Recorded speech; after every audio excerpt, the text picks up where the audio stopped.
So let's get started with our two lectures of today.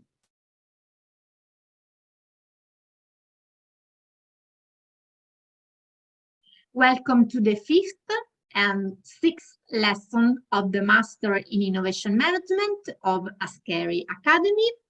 As always, I hope you will find this long lecture always enjoyable, interesting, and instructive.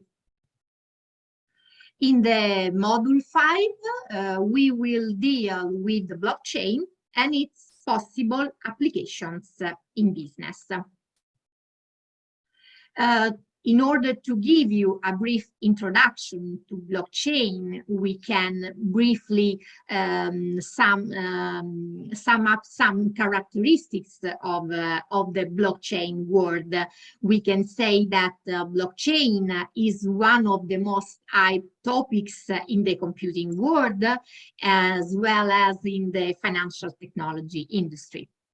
Experts continue to say that the future of monetary transactions and secure information exchange rests on the shoulders of blockchain. So it is a very powerful means that we have to discover for our future as innovation managers.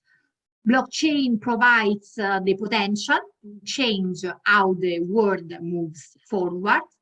For instance, if you want to buy an asset, a property, a vehicle, or other tangible or intangible property, you currently need to fulfill many duties. You have to fill many documents. We can say that it's still an intensive labor effort.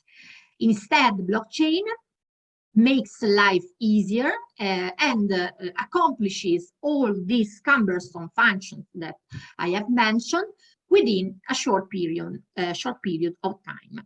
So blockchain can be defined as a simple block of transparent digital information, which is highly secured and shareable, but immutable.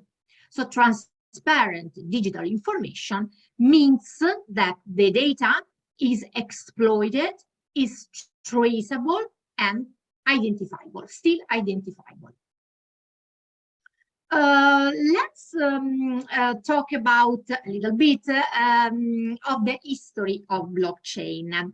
In the right part of your screen, you can see an old photograph that depicts the first researchers, the first blockchain researchers in 1991, who are Stuart Haber and Scott Stornetta. These scientists wanted to introduce a computationally practical solution for time stamping digital documents, so that they could not be, these documents could not be backdated or tampered. So the initial objective of these scientists was to find a solution for time stamping, simply for time stamping digital documents. With this objective in mind, they developed a system using the concept of cryptographically secured chain of blocks to store the time-stamped documents. So they accomplished their mission, they accomplished their objective, and in fact, they founded Shorty Technologies. They founded this company that was a Bellcore spin-off, and they offered the digital time stamping services as previously projected. And it was the first commercial deployment of a blockchain, and it began in 1994. In 1992, in this concept, in this new revolutionary concept, I dare to say, were inserted new elements like Merkle trees. These trees of the diagram that you see in the right part of the screen take the name from their inventor, that his name was was Merkle. So these Merkle trees were incorporated into the design, which made blockchain more efficient because it allowed several documents to be collected into one block, just one block with more documents. Merkle trees were introduced to create a secure chain of blocks. So already in 1992, one of the first issues to be studied were issues concerning security. These Merkle trees, this particular form of trees that you can see in the diagram, were inserted exactly for this scope. The Merkle tree stored a series of data records, and each data record connected to the one before it. So the newest record in this chain contains the entire history of the entire chain. Even if this intuition, even if this insertion was a revolution in a certain sense, this technology went unused, and the patent you can't imagine, maybe given the diffusion of blockchain today, and this technology, the patent, expired in 2004. Another scientist that I want to present to you was Al Finney, was because unfortunately he's dead. In 2004, computer scientist and cryptographic activist Al Finney introduced a system called reusable proof of work as a prototype for digital cash. So we begin our journey into digital currency, but let's see our history, our introduction. It was a significant early step in the history of cryptocurrencies. The reusable proof of work system worked by receiving a non-exchangeable or a non-fungible Hashcash based proof of work token, so in form of token, in return. So it created this system so enunciated, so described, created an RSA signed token that further could be transferred from person to person. So it's a very important primary aspect to be described, to be studied in the history of blockchain, because with this first system of reusable proof of work, an RSA signed token was created, and this token for the first time could be transferred from person to person. The acronym RSA indicates the first surnames of the inventors, so don't worry. But anyway, it's a cryptographic system for digitally sign documents, for digitally signing data. The transfer of data in a secure way.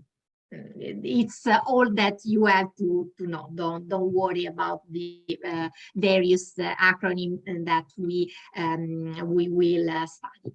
The reusable proof of work solved the double spending problem by keeping the ownership of tokens registered on a trusted server. In fact, guys, you have to know that one of the most important problem along the world of cryptocurrencies is the problem of double spending. So the risk that the same token, the same currency is spent more than once.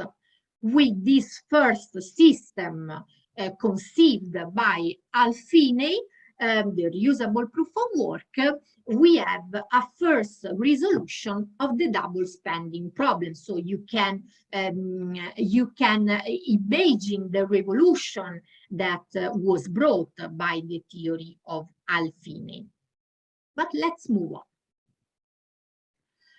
In 2008, I'm sure that you have already listened his name or her name or their names, because we don't know. Satoshi Nakamoto conceptualized the theory of distributed blockchains. He, she, they, we don't know the author of the blockchain conceptualization. He improved the design in a unique way to add blocks to the initial chain without requiring to the chains to be signed by trusted parties. So the modified trees that resulted from these exchanges would contain a secure history of data exchanges. In this slide, I mentioned data because in a certain sense, we can say that all the exchanges are data, regardless if the exchange entails currencies, for example. The first hunch was to exchange data. So now Satoshi Nakamoto in 2008 conceived this system, this process for data exchanges. The entire process utilizes a peer-to-peer network. So a network composed by peers, composed of nodes, composed of computers, simply put, for timestamping and verifying each exchange. It could be managed autonomously, so this entire peer-to-peer network could be managed autonomously without requiring a central authority.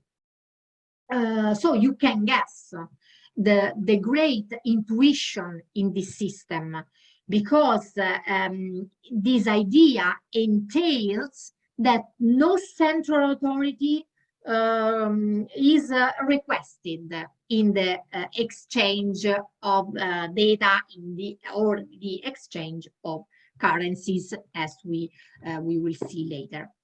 These improvements made by Satoshi Nakamoto, this mysterious character, this mysterious scientist, were so beneficial that makes blockchains as the backbone of cryptocurrencies. So the blockchain, with these intuitions, began constituting the backbone of the arrangement for transferring not only data, but also currencies. Today, the design serves as the public ledger for all transactions in the cryptocurrency space. As you have surely listened, the evolution of blockchains has been studied, has been very promising.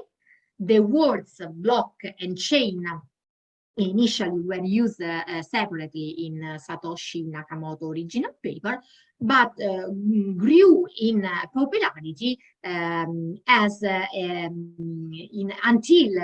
these two separate words now we use together as the blockchain. In this slide, I wanted to put the abstract that you can find on the internet anyway, the original abstract of Satoshi Nakamoto.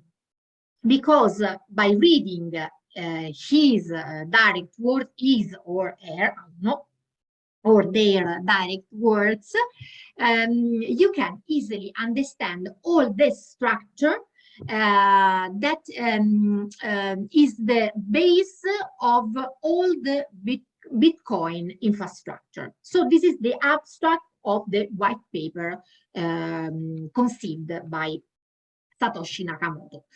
So he talked, or he wrote, it's better to say, he wrote about a purely peer-to-peer version of electronic cash, would allow online payments to be sent directly from one party to another without going through a financial institution. So it was a sort of miracle in 2008, speaking about a revolution in which we can exchange not only data, but we can exchange currencies without the insertion of a financial institution. Anyway, we continue in the reading. We propose a solution to the double spending problem that I have described using a peer-to-peer network. The network timestamps transactions by hashing them into an ongoing chain of hash-based proof of work, forming a record that cannot be changed without redoing the proof of work. So now Satoshi Nakamoto wrote about another system, we can say a development of the reusable proof of work conceived by Alfine, because he conceived a hash-based proof of work. So a system of securing the structure with hashing. Don't be scared about the terms, because simply speaking, to hash means to assign numeric or alpha numeric values to a string. So don't worry about the terms, because some terms are easily understandable in our discourse, in the development of our discourse. Anyway, he proposed a solution for solving the double spending problem by using a network of peers. And this network in its entirety, so the network composed of nodes, the network composed of many computers worldwide, timestamps transactions, so validates transactions by hashing them into a chain of hash-based proof of work in a way that these records cannot be changed without redoing the entire calculation, the entire computation. In the lower part of your screen, you can see the graphical ideation of Satoshi Nakamoto architecture, so with the hash-based proof of work, with the transaction, so with the subsequent transactions, and also with the signature that serves, the digital signatures, that serves to verify and for verifying and validating the transactions occurred. So with all the information that I provided to you, one question arose, and it's the question of what is a blockchain. A blockchain is a distributed database or ledger, we can say also distributed ledger, that is shared among the nodes of a computer network. So network composed by the nodes of computers. As a database, blockchain stores information electronically in digital format. So we are always dealing with digital data, so data in digital format. Blockchains are best known for their crucial role in cryptocurrency systems such as Bitcoin, just to name the most famous one, but we can name also Shiba Inu, Ethereum, and so on. But also blockchain is best known for maintaining a secure and decentralized record for transactions. For example, for smart contracts, but don't worry because we will see this topic later. So how does the blockchain work? The goal of blockchain is to allow digital information to be recorded and distributed, but not edited. So in this way, the blockchain is the foundation for immutable ledgers or records of transactions that cannot be altered, cannot be deleted or destroyed. This is why blockchains are also known as a distributed ledger technology, DLT.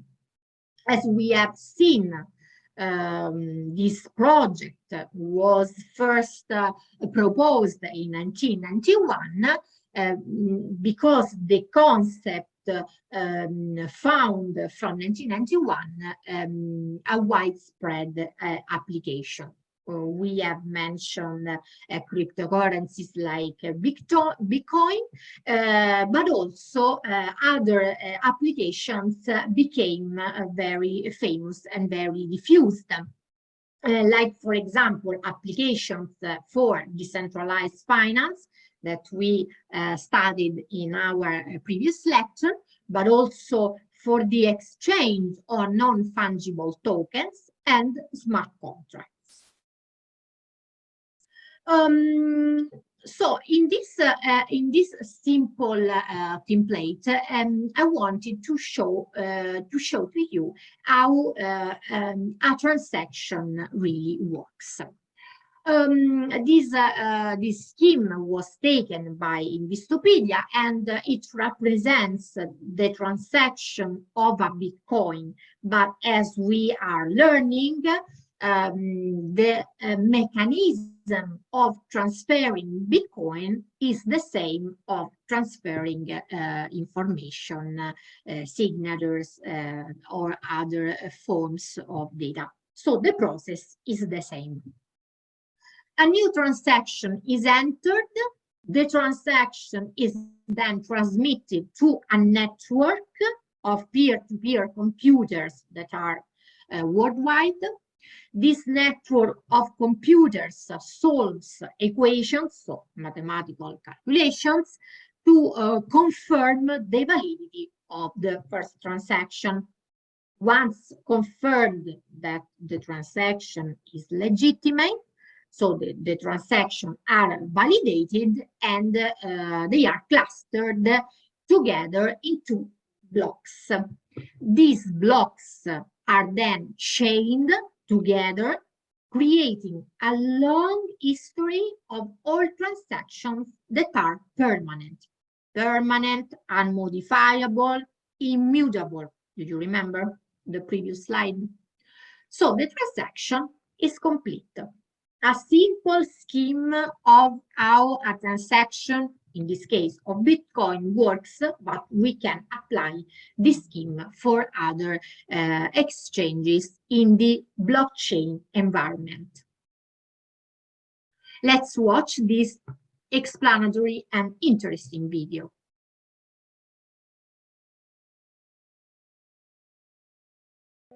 When you vote, have you ever wondered whether your ballot is actually counted? If you meet someone online, how do you know they're who they say they are? When you buy coffee that's labeled fair trade, what makes you so certain of its origin? To be sure, really sure, about any of those questions, you'd need a system where records could be stored, facts could be verified by anyone, and security is guaranteed. That way, no one could cheat the system by editing records, because everyone using the system would be watching. Systems like this are on the horizon, and the software that powers them is called a blockchain. Blockchains store information across a network of personal computers, making them not just decentralized, but distributed. This means no central company or person owns the system, yet everyone can use it and help run it. This is important because it means it's difficult for any one person to take down the network or corrupt it. The people who run the system use their computer to hold bundles of records submitted by others, known as blocks, in a chronological chain. The blockchain uses a form of math called cryptography to ensure that records can't be counterfeited or changed by anyone else. You've probably heard of the blockchain's first killer app, a form of digital cash called Bitcoin that you can send to anyone, even a complete stranger. Bitcoin is different from credit cards, PayPal, or other ways to send money because there isn't a bank or financial middleman involved.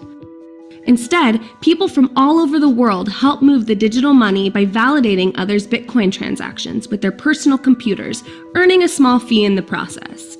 Bitcoin uses the blockchain by tracking records of ownership over this digital cash, so only one person can be the owner at a time and the cash can't be spent twice, like counterfeit money in the physical world can. But Bitcoin is just the beginning for blockchains. In the future, blockchains that manage and verify online data could enable us to launch companies that are entirely run by algorithms, making self-driving cars safer, help us protect our online identities, and even track the billions of devices on the Internet of Things. These innovations will change our lives forever, and it's all just beginning. To learn more about the urgent future of the blockchain, please visit iftf.org/blockchainfutureslab.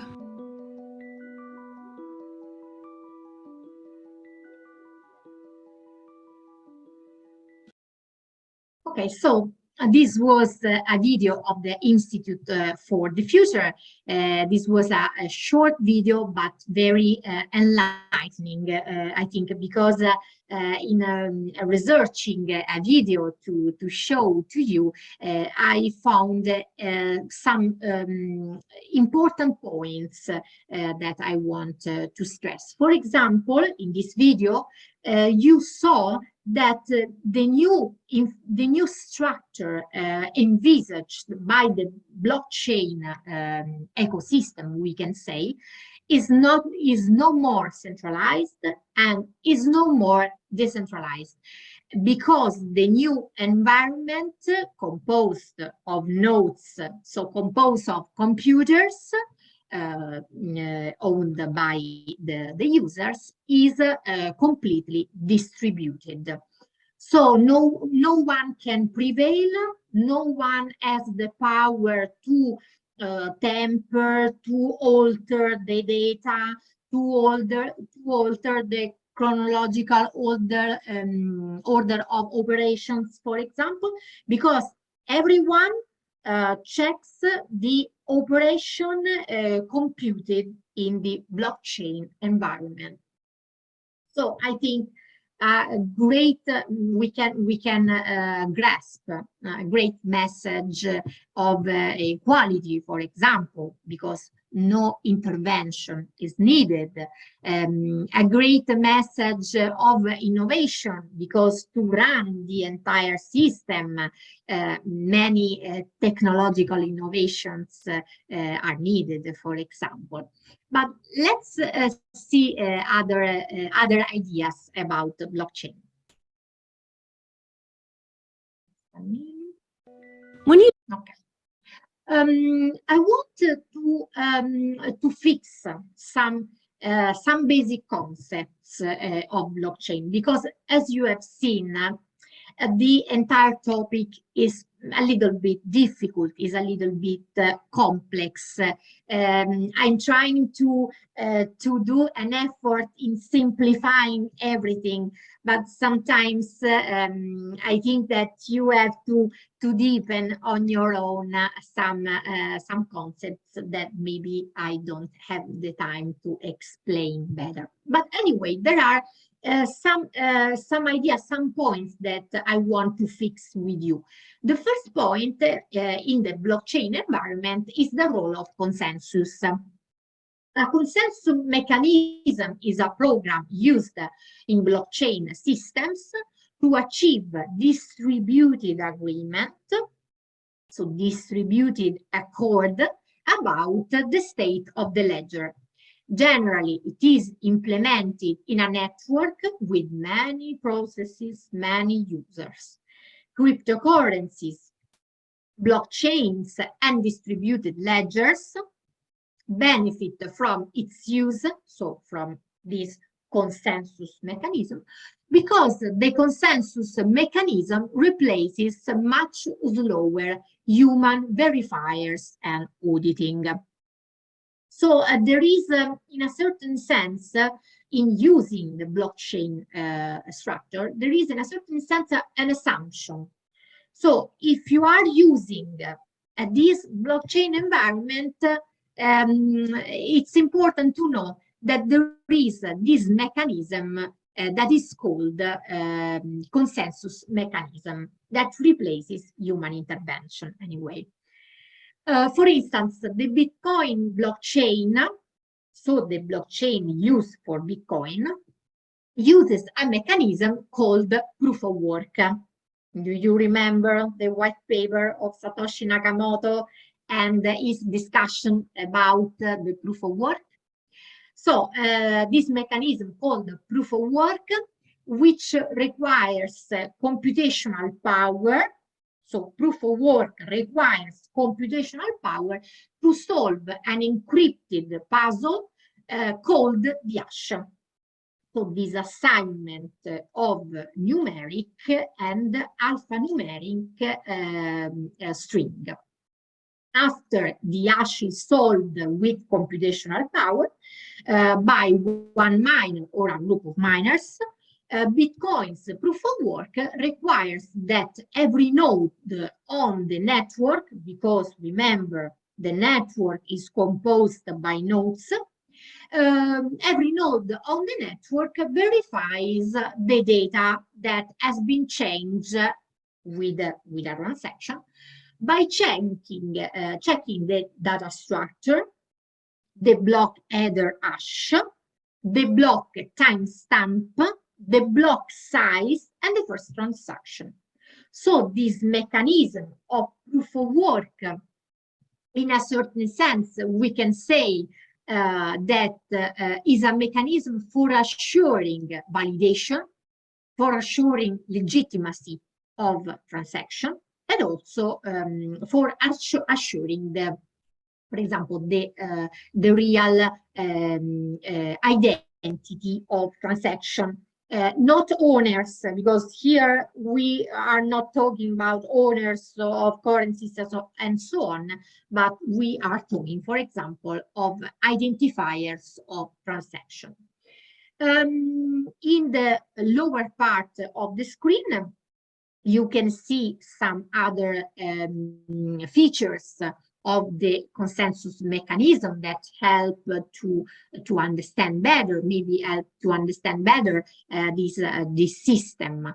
The consensus mechanism requires a unified agreement among all the participants of the network, is a fair and equitable system, because remember that no one can prevail. It aligns economic incentive. It prevents the double spending problem. So no token can be spent more than once, and is fault tolerant.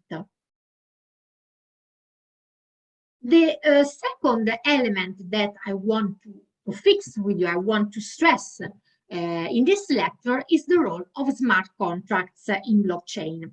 Because as you know, usually when we study, we listen to the blockchain environment, the blockchain structure. Usually we intend we are talking about currencies, we are talking about digital cash, for example. But it's not always the case, because another great invention, another great application of blockchain, for example, in business, is the smart contract that can be deployed in the blockchain environment. Enterprises, irrespective of size or industry, are supported by written contracts. Unfortunately, These are often cumbersome and sometimes a source of troubles, legal conflicts, business troubles. So a solution can be found in replacing traditional written contracts with the smart ones.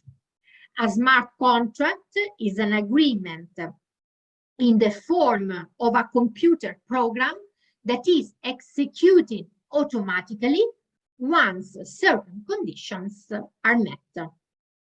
On blockchain, the goal of a smart contract is to simplify business, to simplify trading, for example, to simplifying trading of commodities, for example, between both anonymous or identified parties, and sometimes without the need for a middleman.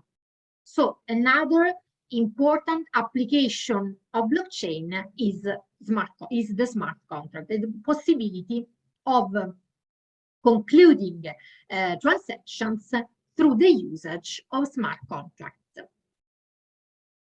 The third element, a little bit technical, but we try to simplify also this technical concept. The third element is cryptography that I want to stress with you.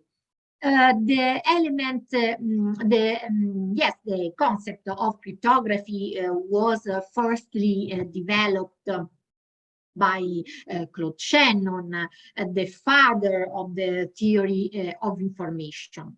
Cryptography is a way of securing data against unauthorized access.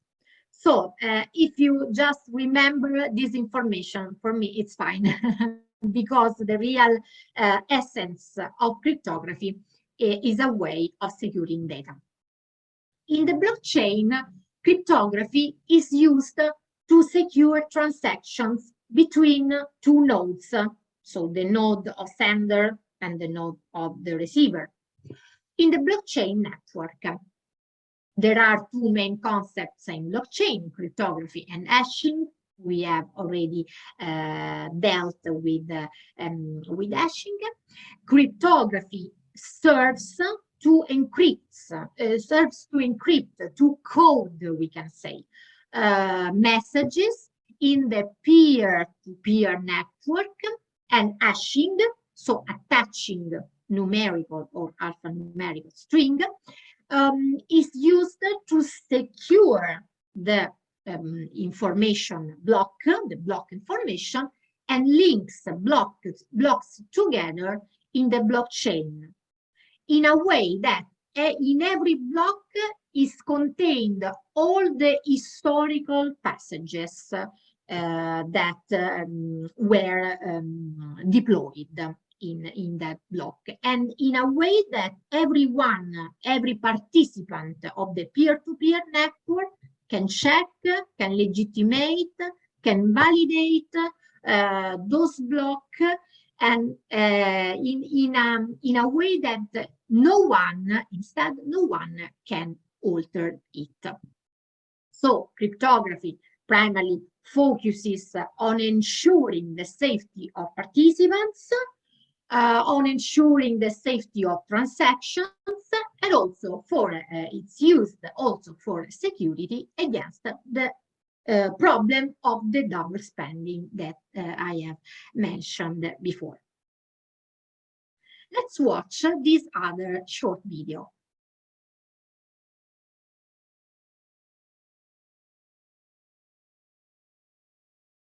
How can a blockchain help my business? This is the burning question that even the biggest companies across all industries are exploring. Starbucks, the New York Stock Exchange parent company, Microsoft, and the Boston Consulting Group are teaming up to launch a digital asset platform. Alibaba and IBM are filing blockchain patents left and right. Big auditing firms like PwC have hired 400 blockchain experts and are training over 1,000 people internally. Legendary entrepreneurs like Peter Thiel, Mark Andreessen, Michael Novogratz, George Soros, Jack Dorsey, Dorsey, Steve Wozniak, and Richard Branson are all investing in blockchain, businesses, and cryptocurrencies. All of the largest banks and financial institutions are following suit and getting into the blockchain and crypto space. So why all the hype? We design our own organizations to be well-oiled machines, but working with other businesses is a coordination nightmare. Everyone uses different systems and nobody wants to trust their competitors with all of their data. In the digital world, data is power, but we're not always good at taking care of it. Corporations want to understand how to work together more efficiently with less trust. Bitcoin has proven that this kind of collaboration is possible. It has empowered people to freely send, receive, and verify transactions. It is becoming a native currency for the internet, and the blockchain is one of the components that makes this possible. So how can your business use this technology? You can use a blockchain to prove exactly what information existed at which point in time. This has useful business applications in places where there is a lot of data involved or where auditing or proof are required. Just make sure to avoid interaction with the physical world. Those supply chain ideas that you keep hearing about to track goods on a blockchain, they have a lot of challenges. You should educate yourself first, so that when you're solving problems in your organization, you'll know when to use a blockchain and when not to get carried away by the hype. In 1992, everyone said the Internet of Information was a gimmick. We see many parallels with how blockchains are developing today. Most people think they will never use this technology,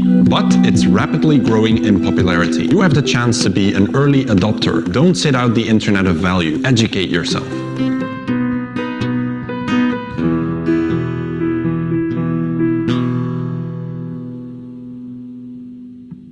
Okay, so this was another short video of Growth Tribe, an educational company that invited us in studying more blockchain, because it is the revolution of the future, not only in our daily lives, but also for businesses.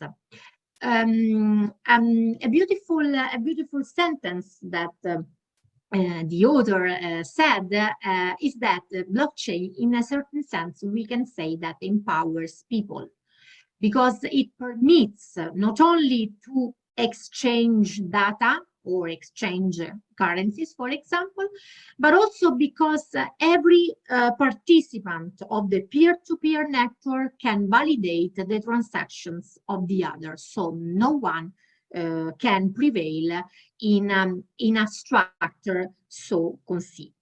But anyway, how blockchain can help our business? For example, the speaker was talking about the supply chain for trading goods, for example, because it is a sector that usually requires many documents, many information, many bank accounts, and so on. In this way, we can rapidly exchange goods worldwide with the establishment of a simple blockchain. In fact, you have to remember that blockchains could be private, so established only by a group of companies, a group of people, and so on, or public, for example, the public blockchain in which you can exchange cryptocurrencies. Let's move on, just a minute. How can a blockchain help my business? Okay. So in this image, we can see briefly some promising applications in real life of blockchain, especially for business.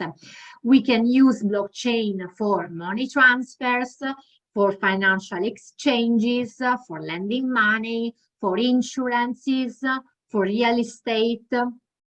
Remember the elimination of cumbersome operations, for securing personal information, for voting systems, for government benefits, for securely share medical information, for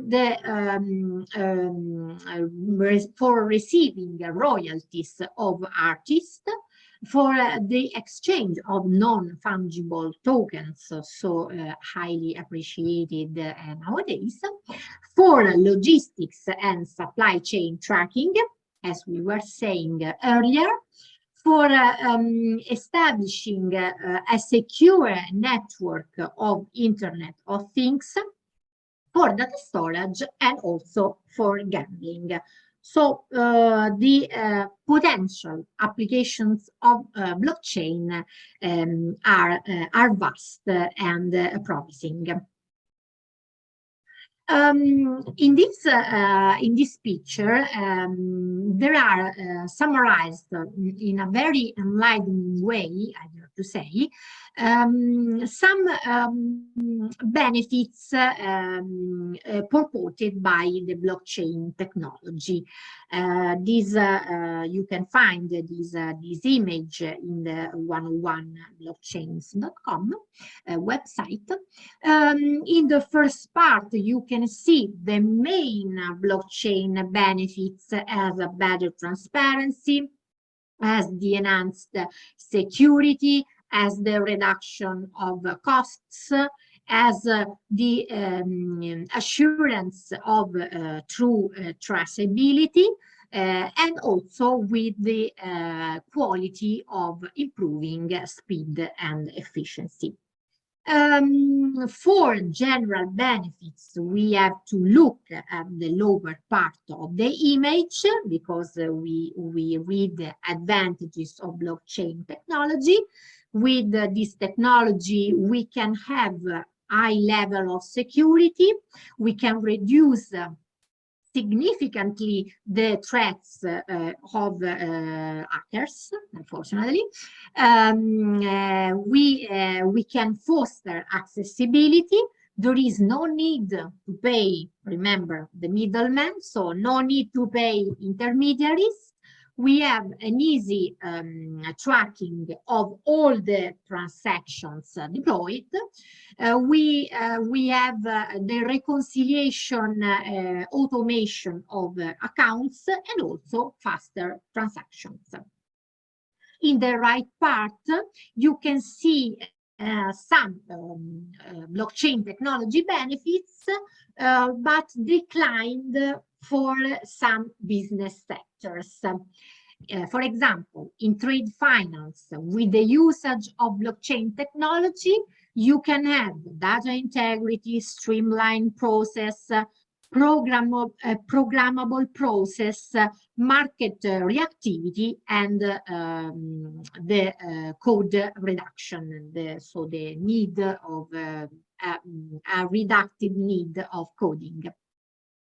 In the energy sector, blockchain can support environmental sustainability. So I think that it's a very important aspect to deepen. We have reduced costs and also an improved transparency.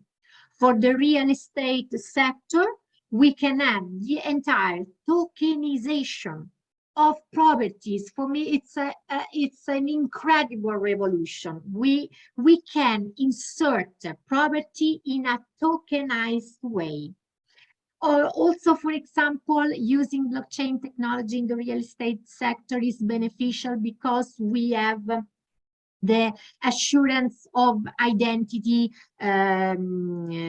of tenants and investors. For example, we can have property sales in a very fast and secure environment.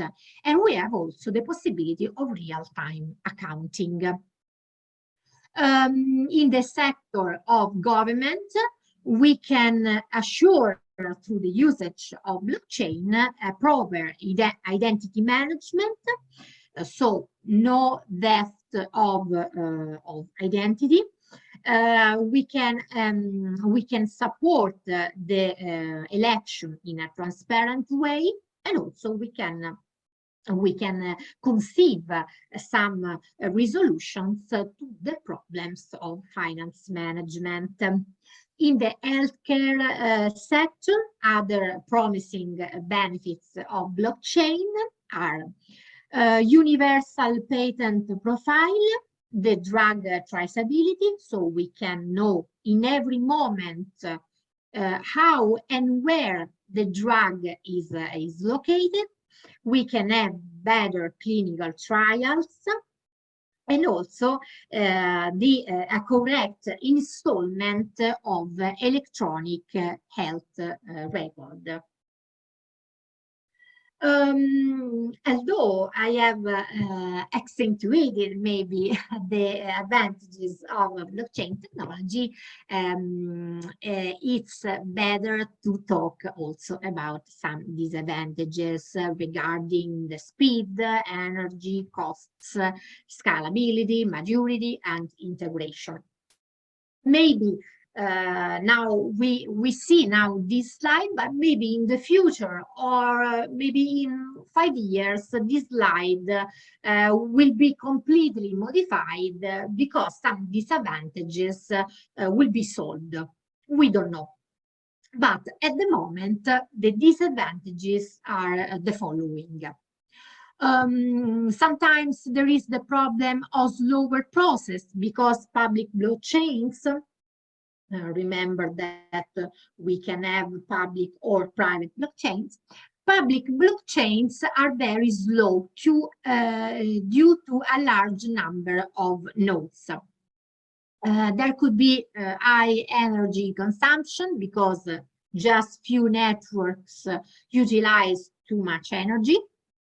The system could be inefficient due to its working process. The blockchain environment could be expensive because setting a blockchain network is an expensive process in its entirety.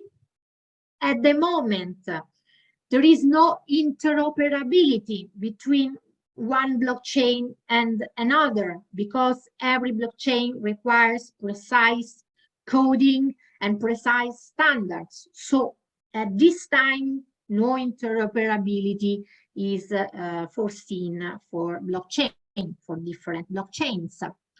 It is a system difficult to scale due to the consensus mechanism that I have shown to you. The immutability problem, so no amendments can be made as information is immutable. The self-maintenance, every node must maintain their wallets if they want to remain in the peer-to-peer network. The technology until now is not mature, so we can expect other developments, other progresses in this technology because it requires time to be standardized. And also we have the issue of integration because the blockchain is difficult to integrate in different operating systems. Now we can begin with our sixth model that regards big data and the challenge of the future. We can reserve, if you want, we can reserve your questions after the end of this sixth module. An introduction to big data. Hi. Yes, Clara, tell me. Sorry, just to take a gap between one model to another. So we don't have any questions, just to tell you that. And yes, we can go through. Okay. So for the moment, I see no questions in the Q&A section, no? No, not at all. Yeah. Okay. Yeah. Okay. But if they want to write questions, I would like to remind that they can do it on the Q&A section, question and answer. Yeah. Yes. Thank you. Thank you, Clara.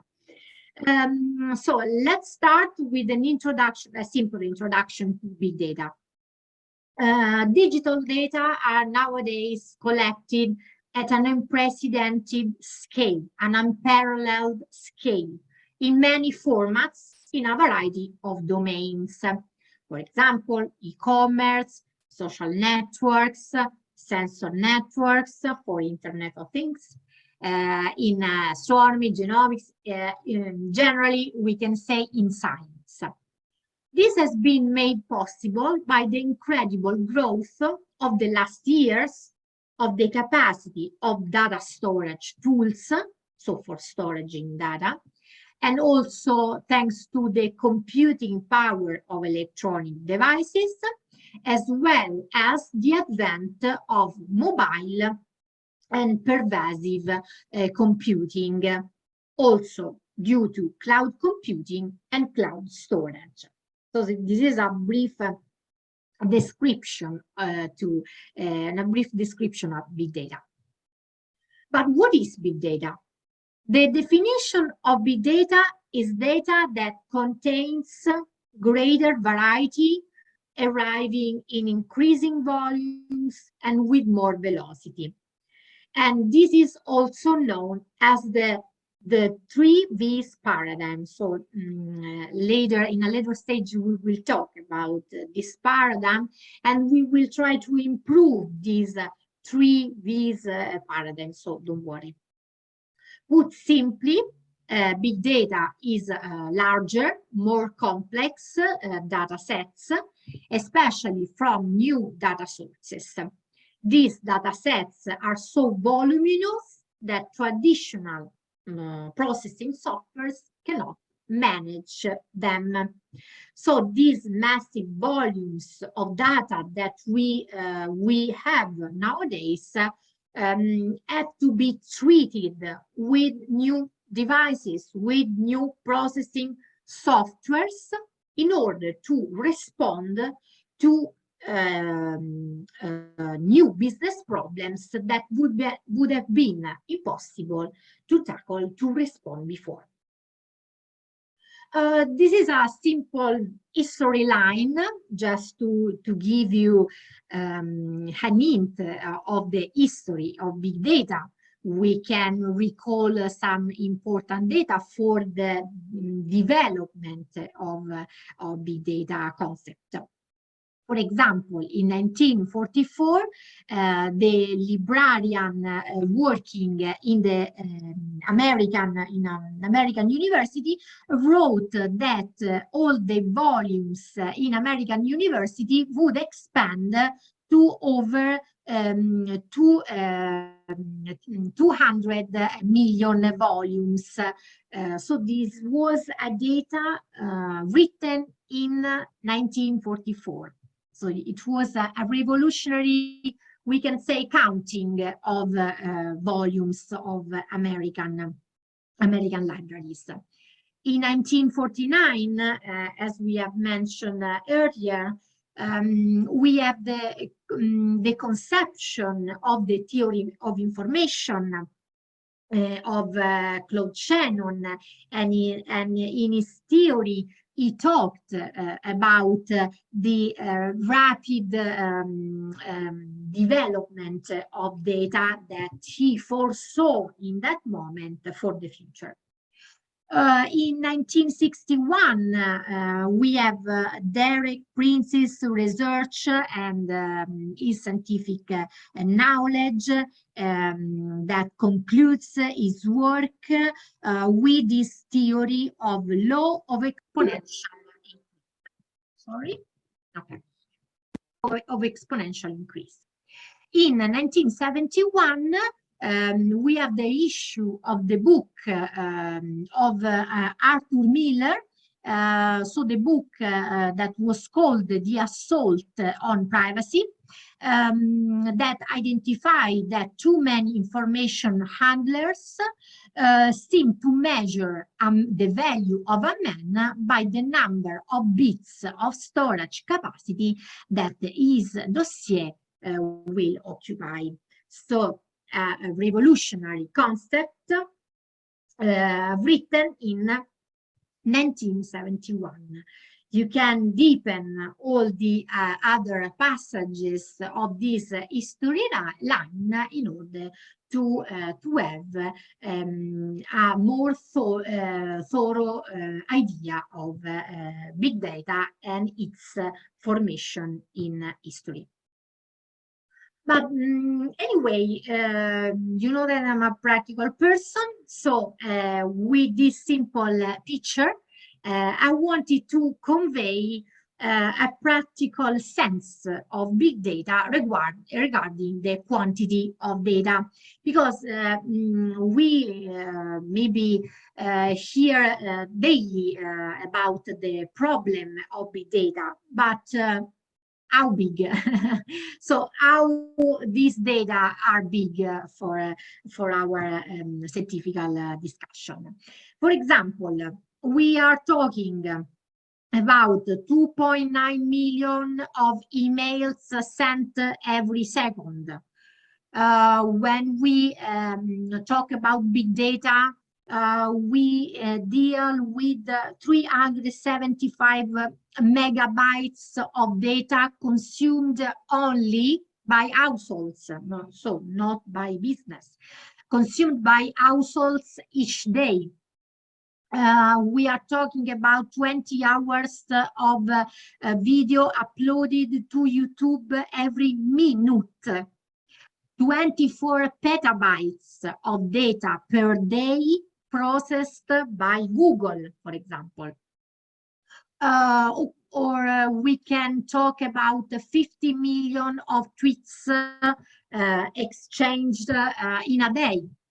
Or, for example, 1.3 exabytes of data sent and received by mobile internet users. So let's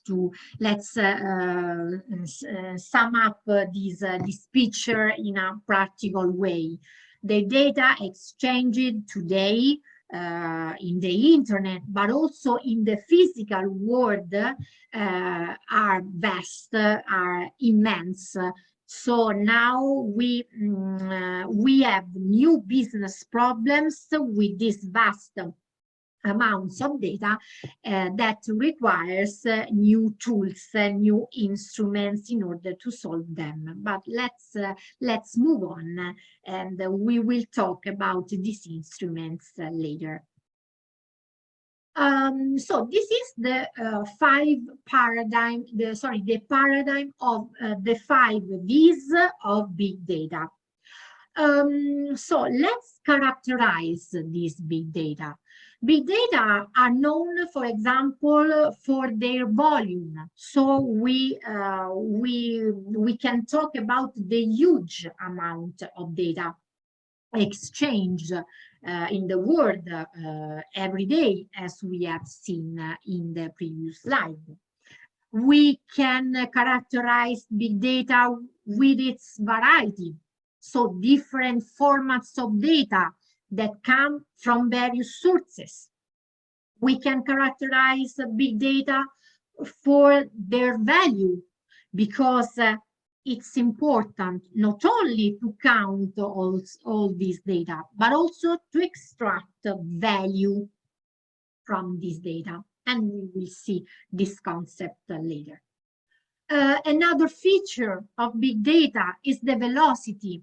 So we have a high speed in the accumulation of data, and also the veracity, the last V, the veracity, because as you can simply imagine, in the worldwide, the physical or electronic world, we have also inconsistent false data, so uncertain data. So it's important to distinguish, for extracting value to data, it's important to distinguish between inconsistent and uncertain data from true and certain ones. Let's underline a point in this paradigm, because it will serve for our future discussion. I want to stress the concept of value, because remember that data corresponds to the modern oil of companies. So it's important not only to collect, analyze, examine data. It's important, it's paramount to extract value from the data collected in a way that we can grasp insights, we can grasp indications for our business. So the important aspect that I want to stress is the aspect of value, because data can be collected, can be used for business indications, and remember that data could be monetized. Yes, it could be exchanged, could be transacted like other normal goods and services. So for this reason, I wanted to stress the concept of value. Let's watch this introductory video regarding big data. The time of spreadsheets is over. A Google search, a passport scan, a barcode reading in a supermarket, your online shopping history, an EKG reading, CCTV footage, a photo of a sandwich, a voice message, a tweet. All of these contain data that can be collected, analyzed, and monetized. Supercomputers and algorithms allow us to make sense of increasingly larger amounts of information in real time. In less than 10 years, CPUs are expected to reach the processing power of the human brain. A survey done by the Global Agenda Council on the Future of Software and Society shows that people expect artificial intelligence machines to be part of a company's board of directors by 2016. There is a good chance that in 15 years, your job is going to be performed by computers, since decisions once based on experience and intuition will be made through machine analysis of massive amounts of data. Think about a vehicle that is able to read its environment and react accordingly, much like a human driver, but also analyzing other sources of information that will make the trip safer, faster, and more efficient. Analyzing vast amounts of medical data from different locations and demographics will allow to determine which conditions improve the effectiveness of certain treatments and which don't. Big data analysis will reveal patterns and connections that will vastly improve most human activities. But it will also create very detailed profiles for all of us, including information that we'd rather keep private. Will big data make privacy obsolete? Or will it bring transparency, accountability, and progress?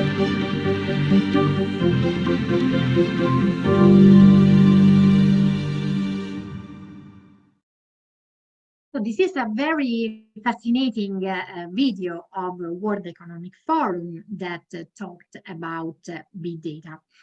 And also the authors of this video, in a certain sense, were stressing our original idea, our theory about the importance of big data. Because as the author says, the speaker said, data could be collected, analyzed, and traded and exchanged like other goods and services. So big data could be a source of money, because big data could be monetized. And remember that big data is the new oil, is the new modern oil that we have to study, we have to deal with in our daily business. The last questions posed by the speaker, I think that they are very fascinating, very interesting to solve. Unfortunately, I don't have the answers, because maybe we will have the answers in the future. But the questions posed by the speaker are very entertaining in a certain sense to solve. The speaker said, will big data render privacy obsolete? I don't know. Maybe yes or maybe not. I don't know. But anyway, it's a point that we have to face. Or maybe the author said that maybe the big data issue will render us a service in bringing more accountability, more transparency, more equality for everyone? We can't answer also to this question in a complete sense, because there are many pros and cons of big data management. But let's reason together about these problems narrated by the speaker. The time A first classification that I want to convey to you is the classification that concerns the types of big data.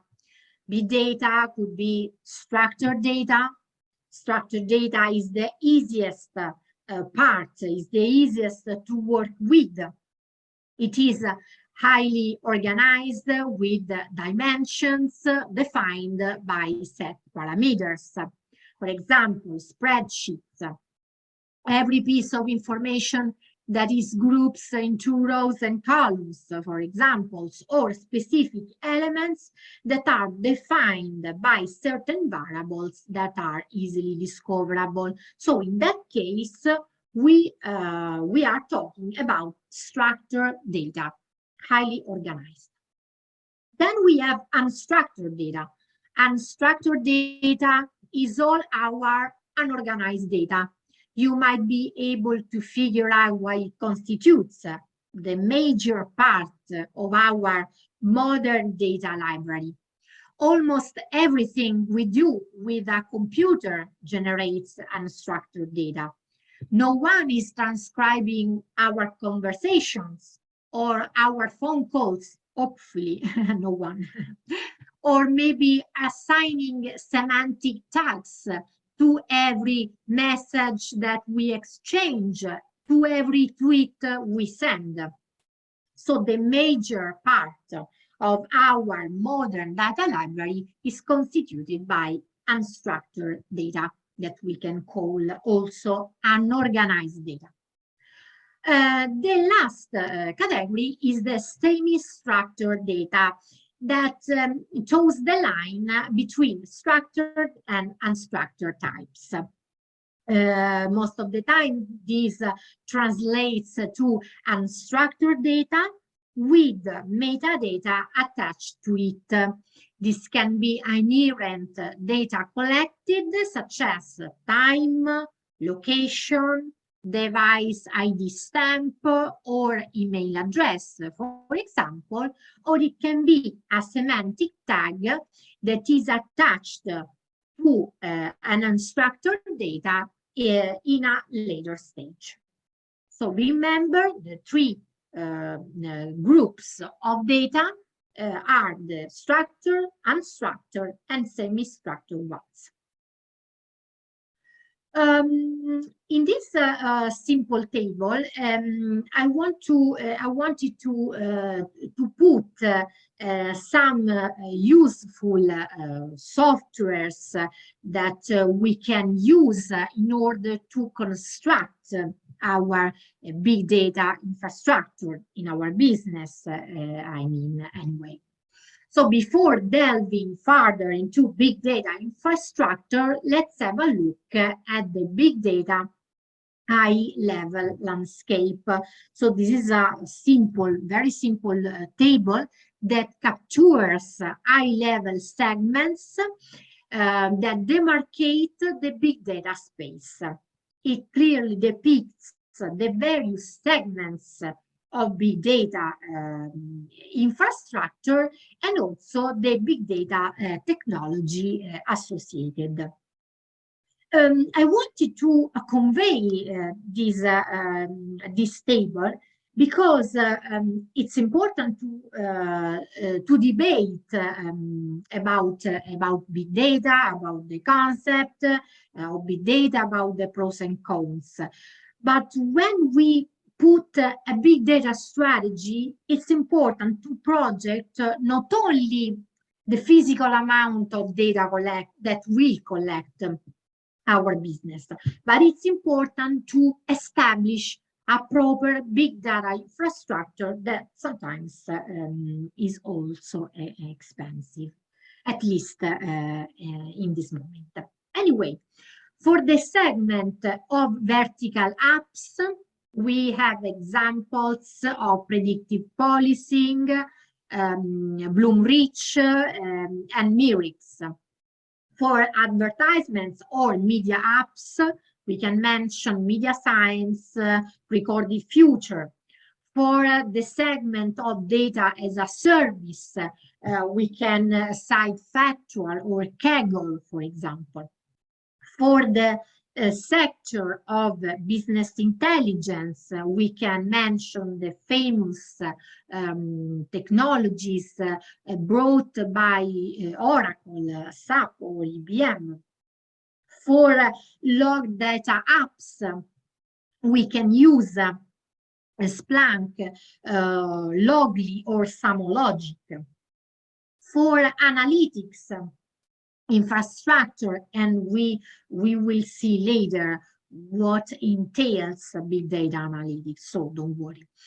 For analytics infrastructure, we can use Cloudera or DataStax. For operational infrastructure, we can use Couchbase, Teradata, or Adapt. For the segment of infrastructure as a service, we can use the famous Amazon Web Services, Microsoft Windows Azure, or Google Cloud Platform. For other technologies, so for the technological segment properly defined, we can use Apache Hadoop, Apache HBase, or Apache Cassandra.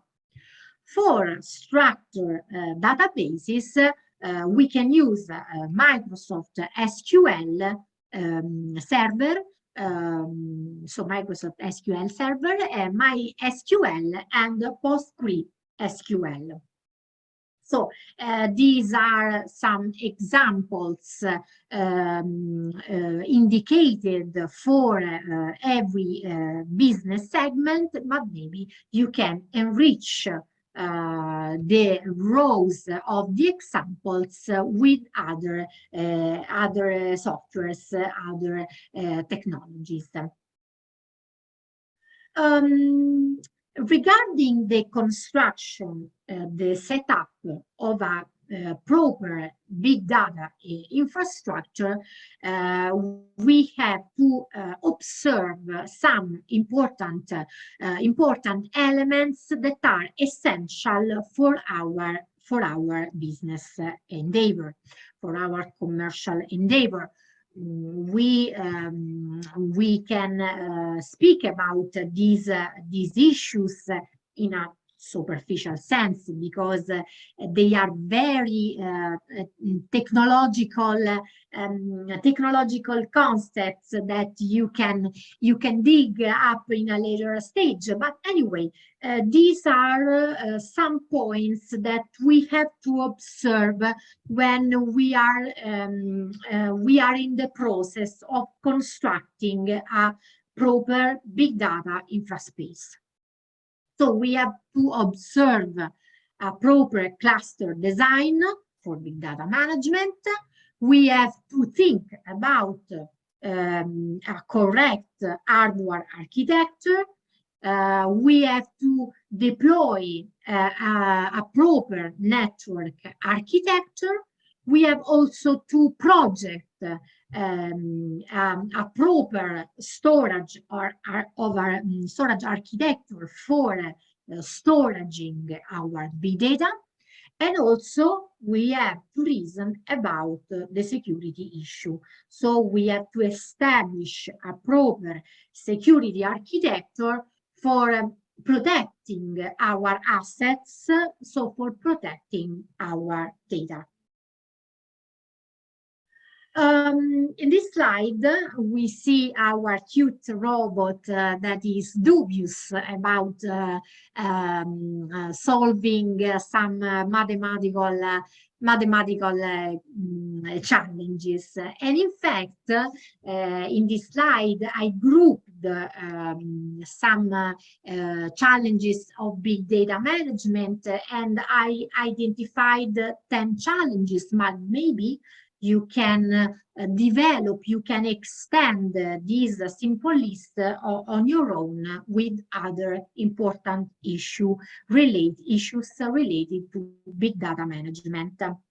I identified the problem of unmanageable volume of big data, the poor quality of data that sometimes leads to bad results, the problem of receiving big data in multiple formats, so unstructured and semi-structured data. We receive data from multiple sources, and we have, for this reason, integration hurdles. So we have concerns about integrating these sources in our daily operations. For example, we can talk about the high cost of data project and their infrastructures, as we have illustrated before. We can reason about the challenge that entails the scarce presence of big data talents in-house and in the market. We can also speculate about the slow time to gain insight. Or maybe the problem of no clear understanding of how to get and use insights. Or maybe we can speculate about the complex security and compliance issues. And also about the problem, we can talk about the problem that there is no one-size-fits-all solution for all data needs, because every business needs a specific solution, I dare to say tailor-made. As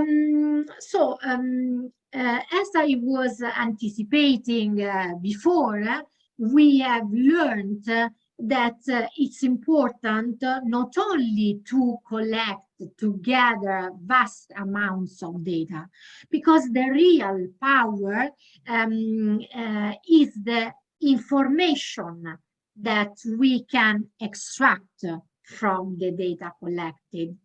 In fact, as the project management theories teach us, we can say that the information is the later stage of data.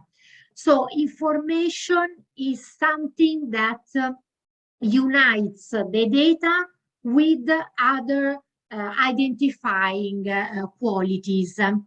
So the real power for a business is that when we have collected data, and that when we are able to show this data, to use some proper instruments in order to visualize the data so collected. So these tools of visualization show us various insights into the collected data.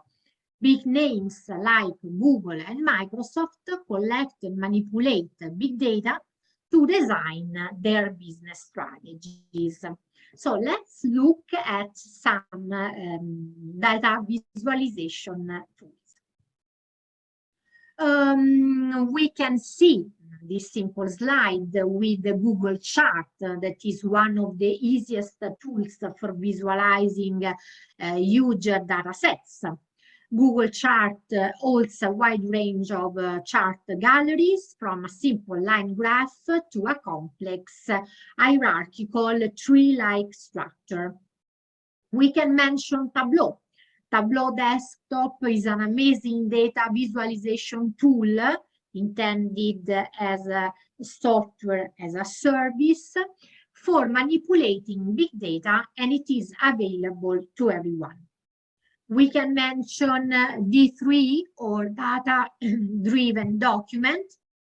That is a JavaScript library for big data visualizations in virtually any way you want. It's not a tool like the others because the users need to have a good knowledge of JavaScript to give the collected data a proper shape. We can mention Fusion Charts. Fusion Charts is a JavaScript charting library for the web and for mobile devices. Also here, a knowledge of JavaScript is required. Or we can talk about iCharts. iCharts is a charting library written purely in JavaScript. So hence, also here, a bit of knowledge of JavaScript is necessary for implementing this tool, for using this tool. It uses HTML5, SVG, and VML for displaying charts. We have Canvas.js. Canvas.js is a JavaScript charting library with a simple applications programming interface design. So it's very simple to use, and it comes with a bunch of eye-catching things. We can remember Qlik. Qlik is one of the major players in the data analytics that we will face later with their Qlik View tool. So the name of the tool is Qlik View. Qlik is particularly known for its highly customizable setup and for hosting many features that help to create the visualizations much faster.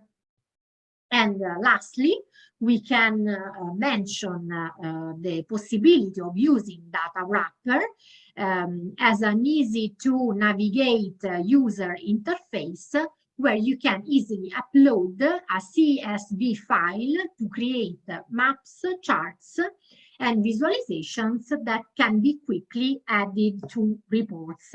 In fact, this software is used, for example, by journalists because they can obtain very quickly maps, charts, and visualizations to be rendered to the spectators in their reports. This is another table that enumerates some big data analytics tools, but there are many other that you can add to this simple table. We can mention MongoDB as an open source cross-platform source that utilizes a documented-oriented program, or you can use Apache Hadoop, so another open source platform that helps in the distribution and storage, remember the storage issue, of large data. We can talk about NIME. NIME helps in analyzing and manipulating the information through the use of visual programming. Or maybe you have already heard NoSQL databases that are used to store unstructured data with no particular scheme. Or maybe you have already used in your business activity Hive, that is a distributed data management for Hadoop used for data mining purposes. But what is big data analytics? We have explained big data visualization, telling you that the visualization is essential in order to grasp value for the data collected in our companies. And it is also essential to treat to extrapolate significance to the data collected through the usage of big data analytics tools.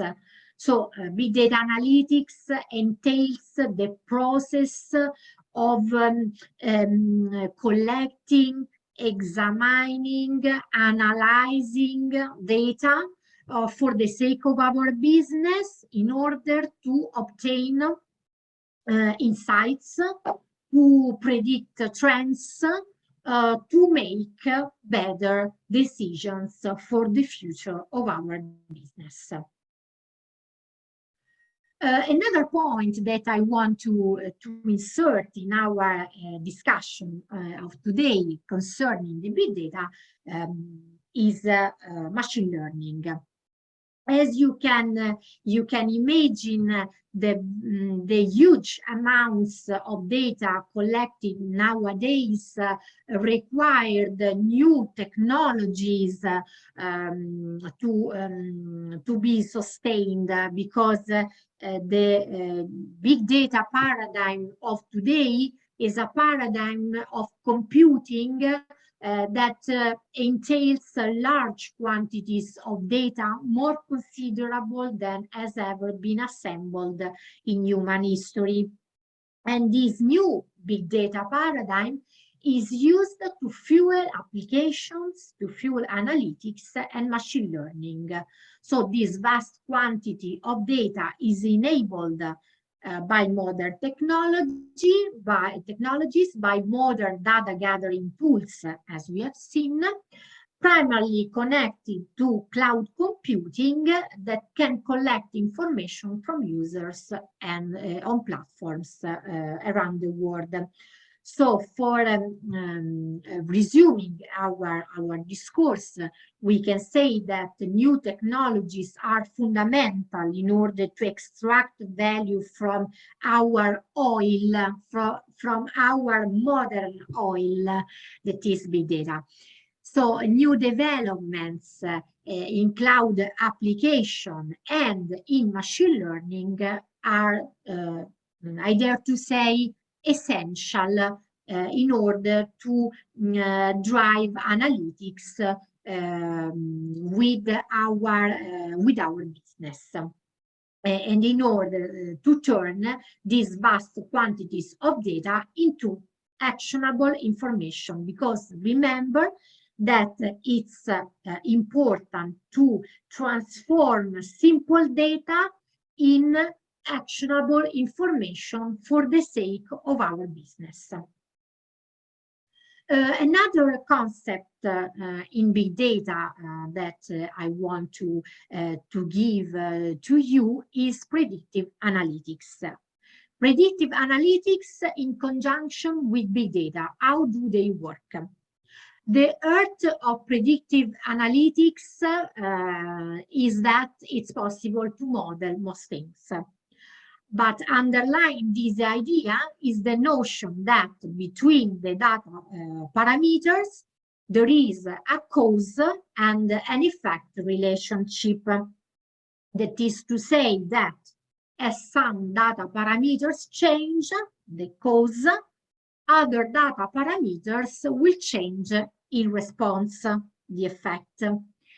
The following is a simple, very simple procedure, step-by-step procedure for using predictive analytics in business. So massive amounts of historical data are gathered or compiled. There are certain statistical procedures, such as regression models, that are used to analyze the data.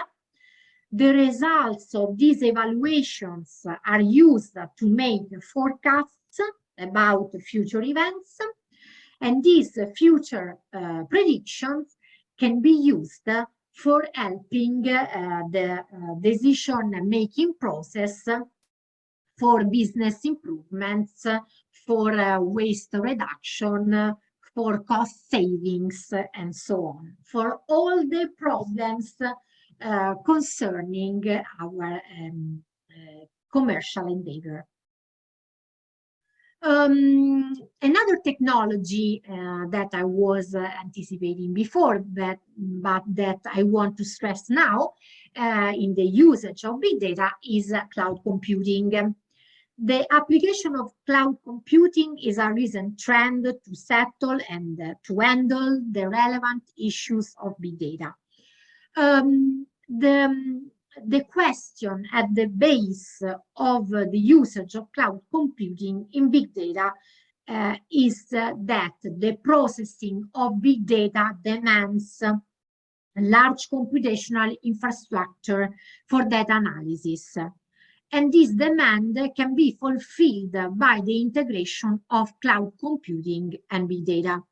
So cloud computing is an influential technology to perform gigantic and complex computing, because cloud computing provides hardware and software services through the internet. So it practically eliminates the need of maintaining costly computing hardware. It eliminates the need of having in-house devoted space that costs so much, and also it eliminates the need of having proper and expensive software in our company. Cloud computing enables big data to be controlled and to be distributed in a suitable and, I dare to say, affordable way. So imagine how much it's important to study, to program proper cloud computing structure in order to avoid all the physical instruments related to hardware, software, and storage tools in our company. There are many challenges concerned with the big data. In the previous slide, you were observing that I mentioned some simple challenges. I mentioned 10 challenges related to big data. But the most important challenges are linked with the information security and privacy issue. So these challenges may be organized into 4 big data aspects, such as infrastructure security. For example, we have to provide secure distributed computations. In the aspect of data privacy, for instance, data mining, so we can program data mining that preserve privacy. We can face the big data aspect in the sector of data management with the establishment of secure data provenance and storage. We can also debate about the integrity and reactive security with, for instance, real-time monitoring of anomalies and cyber attacks. So maybe the most important challenges that are associated with big data management is the challenges of information security and privacy. This is a simple framework that I found in a research in an academic paper that you can find through the reference in the slide. But anyway, with this simple framework, I want to give you a sense not only about technological considerations or considerations regarding security in big data, because there are other considerations that regards ethics. And these considerations are different if we are an individual, or if we are a society, or if we are an organization, so an institution or a company. There are different perspectives into ethical considerations that have to be faced when dealing with big data. For example, if we are an individual, we can be concerned about privacy, trust, real awareness, and also our power of choice. If we are a society in its entirety, we can be concerned about the power imbalance, or we have to be assured that our common principles and our guidelines are respected, for example. We have to be reassured as a society that there is surveillance in a certain sense of ethical considerations in big data. Or maybe we are preoccupied about the potential coercion in some choices that are entailed with big data improper usage, we can say. If we are an organization, so a company or an institution, we can reason about the measures that have to be put in place for a correct deployment of data trading, because as we were mentioning, data are used not only for improving our business, for making more profitable choices, but the data collected by companies and institutions are also traded, are exchanged, so are bought and sold. So this ethical consideration is very important if we are an organization, so an institution or a company. There are also a proper framework of ethical governance that has to be put in place in this case, in this last case. We have to reason about the reputation of our organization, the data quality that we are collecting, and also if the data collected are serving our scope of making better decisions. So this is a simple framework that entails very complex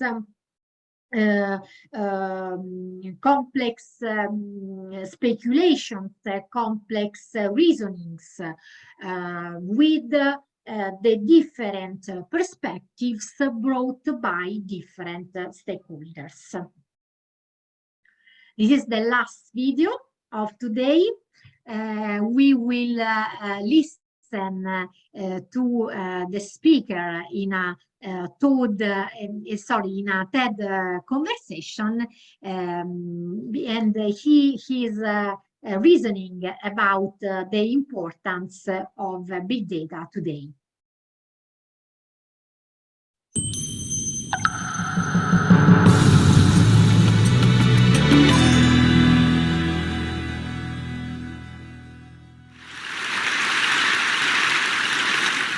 America's favorite pie is Apple. Of course it is. How do we know it? Because of data. You look at supermarket sales. You look at supermarket sales of 30-centimeter pies that are frozen, and Apple wins. No contest. The majority of the sales are Apple. But then supermarkets started selling smaller, 11-centimeter pies, and suddenly Apple fell to like 4th or 5th place. Why? What happened? Okay, think about it.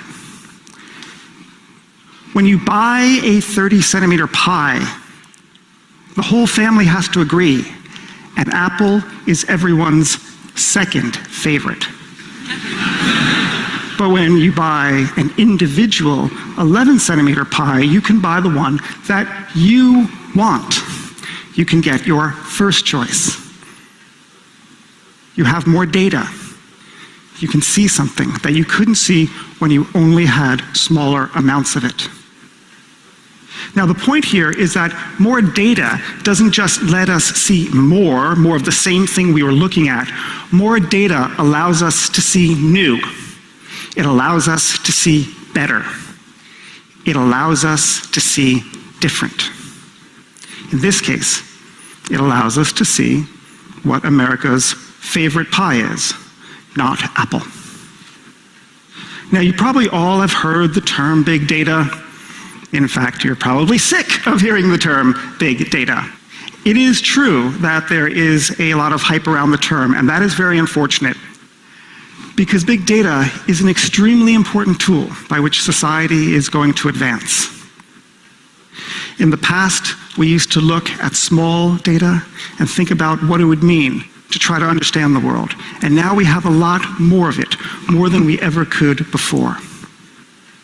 What we find is that when we have a large body of data, we can fundamentally do things that we couldn't do when we only had smaller amounts. Big data is important, and big data is new. And when you think about it, the only way this planet is going to deal with its global challenges, to feed people, supply them with medical care, supply them with energy, electricity, and to make sure they're not burnt to a crisp because of global warming, is because of the effective use of data. So what is new about big data? What is the big deal? Well, to answer that question, let's think about what information looked like, physically looked like in the past. Okay. Okay, so the video is much longer. You can see the entire video on your own in a later stage. I wanted to stress the first concepts purported by the author, by the speaker of TED. He said that better data management could bring better decisions. With big data, we can foster new horizons of discovery, new horizons of culture. And he told us even that with a better big data management, we can even feed people. We can combat hunger. We can solve for example, the problem of global warming. So it's evident that he is a big data enthusiast, but it's important to, when speaking about big data, as we have done in our discussion, it's important to enunciate all the positive aspects, but also to mention the challenges that have to be solved, have to be addressed, especially regarding privacy and security. In this is a wrap-up of our long lecture of today. In the fifth module, we have spoken about blockchain, the history of blockchain. We have known Satoshi Nakamoto through his or their white paper. We have learned what is a blockchain, how does it work. We have learned the transaction process, the role of consensus, the role of smart contracts, and the role of cryptography. We have seen some business applications of blockchain in our daily lives.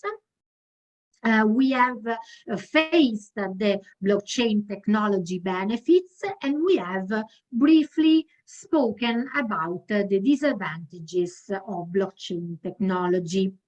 In the sixth module, we have dealt with big data. What is big data? The history of big data. We have enunciated some numbers of big data. We have learned the paradigm of the 5 V's of big data. We have learned to distinguish the category, the types of big data. We have understood the problem of setting a proper big data infrastructure for our business. We have dealt with some issues to be resolved when we are establishing our big data infraspace. We have reasoned about some challenges, some 10 challenges of big data management. We have learned the data visualization tools. We have seen the data visualization tools for business.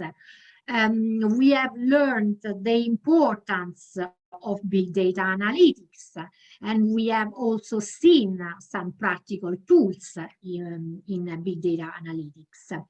We have spoken about machine learning and big data. We have known predictive analytics in conjunction with big data. We have spoken about the important, the relevant role of cloud computing in big data. We have faced I think, most important challenges related to big data, that are information security and privacy. And we have also debated about ethical considerations in big data according to different stakeholder perspectives. I put, as always, a brief bibliography with journal articles, books, and websites that you can consult in a later stage. So many thanks for your attention, and see you at the next lesson.